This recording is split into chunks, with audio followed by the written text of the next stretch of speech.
The 40 rules of لو وہ مارکت الارا novel ہے جس نے لاکھوں زندگیوں کو متاثر کیا۔ سال 2009 میں شائع ہونے والے اس ناول کی مصنفہ محترمہ ایلف شفق کا تعلق ترکی سے ہے۔ اس ناول کی اشاعت 40 سے زائد زبانوں میں ہوئی ہے اور آن لائن اس سے مستفید ہونے والے افراد کی تعداد کا تو کوئی شمار ہی نہیں ہے۔ نومبر 2019 میں بی بی سی نیوز نے اس ناول کو 100 موسٹ انفلوئنشل ناولز میں شامل کیا ہے۔ اردو سمجھنے والے سامعین کے لیے اس ناول کو اس ارادے کے ساتھ پیش کیا جا رہا ہے کہ یہ ناول ان کی زندگیوں میں مثبت تبدیلی لائے گا۔ ہم اس ناول کی صرف مرکزی کہانی پیش کر رہے ہیں۔ اس ناول میں دو دریاؤں یعنی مولانا جلال الدین رومی اور صوفی درویش شمس تبریز کے ملنے اور ایک ہو کر حب الہی کے سمندر کی طرف بہنے کی عکاسی کی گئی ہے۔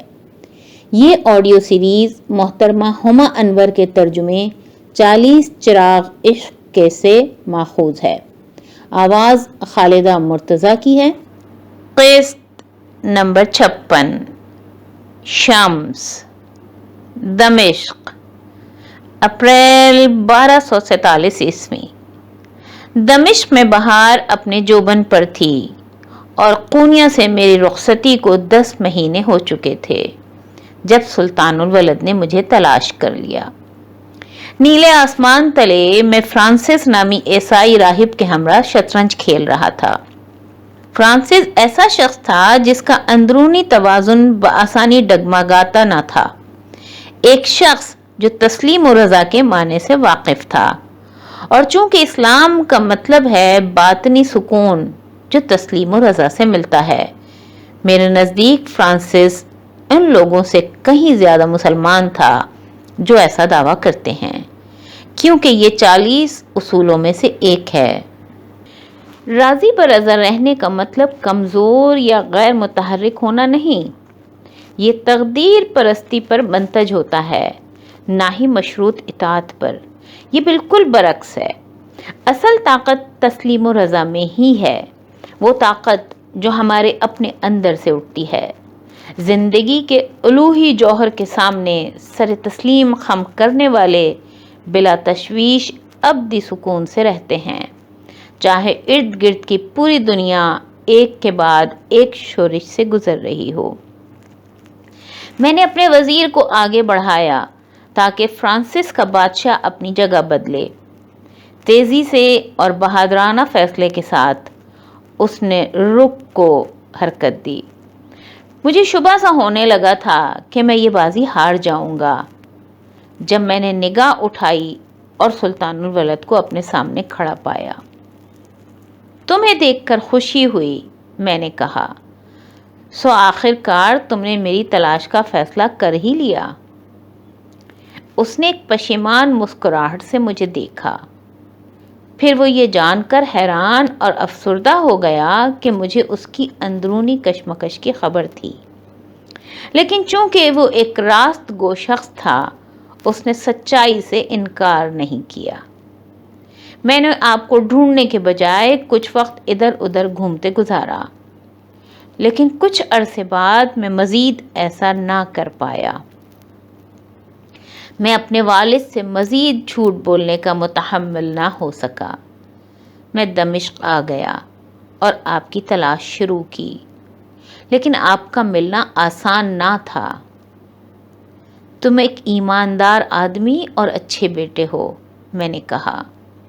کسی روز جلد ہی تم اپنے والد کے اچھے رفیق ثابت ہوگے۔ سلطان الولد نے رنجیدگی سے اپنا سر جھٹکا۔ آپ واحد رفیق ہیں جن کی انہیں ضرورت ہے۔ میں چاہتا ہوں کہ آپ میرے ہمراہ قونیہ واپس چلیں۔ میرے والد کو آپ کی ضرورت ہے۔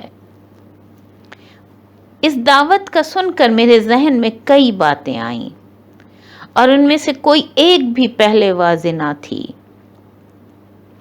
ایسی جگہ واپسی کے خیال پر جہاں واضح طور پر میں ایک ناپسندیدہ شخص تھا، میرے نفس کا رد عمل خوف سے بھرا ہوا تھا۔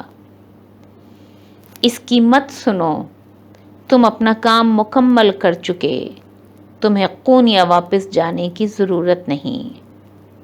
یاد کرو کہ بابا زمان نے تمہیں کیا بتایا تھا، یہ بے حد خطرناک ہے۔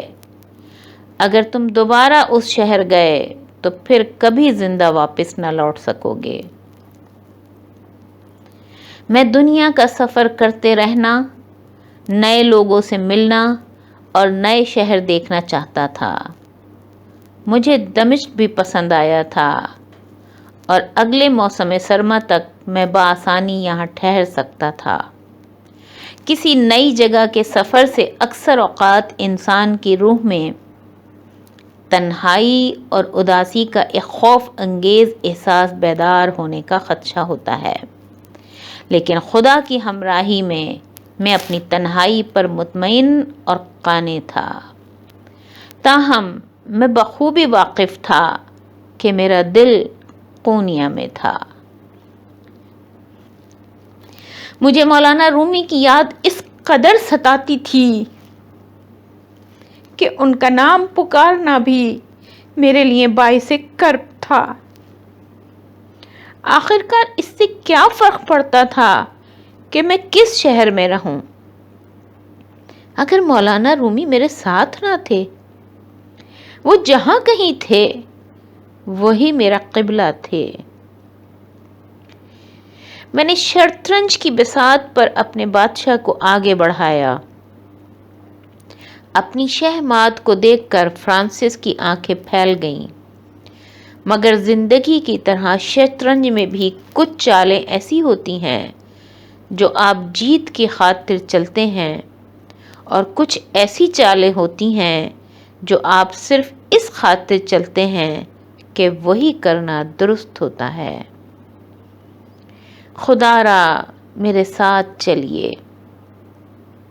سلطان الولد نے میرے خیالوں کا سلسلہ منقطع کرتے ہوئے التجا کی۔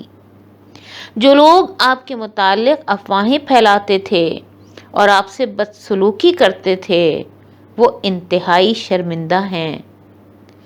اس مرتبہ سب کچھ بہتر ہوگا، میرا وعدہ ہے آپ سے۔ میرے بچے، تم ایسے وعدے نہیں کر سکتے، کوئی بھی نہیں کر سکتا۔ میں اسے بتانا چاہتا تھا، لیکن اس کے بجائے میں نے اسبات میں سر ہلایا اور کہا، میں ایک اور مرتبہ دمشق کا غروب آفتاب دیکھنا چاہوں گا۔ کل ہم قونیا کے لیے روانہ ہو سکتے ہیں۔ واقعی؟ آپ کا بے حد شکریہ۔ سلطان الولد کا چہرہ طمانینت سے چمک اٹھا۔ آپ نہیں جانتے اس سے میرے بابا کو کس قدر مسرت ہوگی۔ پھر میں فرانسس کی طرف مڑا جو صبر سے منتظر تھا کہ میں کھیل کی طرف واپس آؤں۔ میری مکمل توجہ پا کر اس کے چہرے پر ایک شریر مسکراہٹ رینگ گئی۔ خبردار میرے دوست، اس نے فاتحانہ لہجے میں کہا، شہمات۔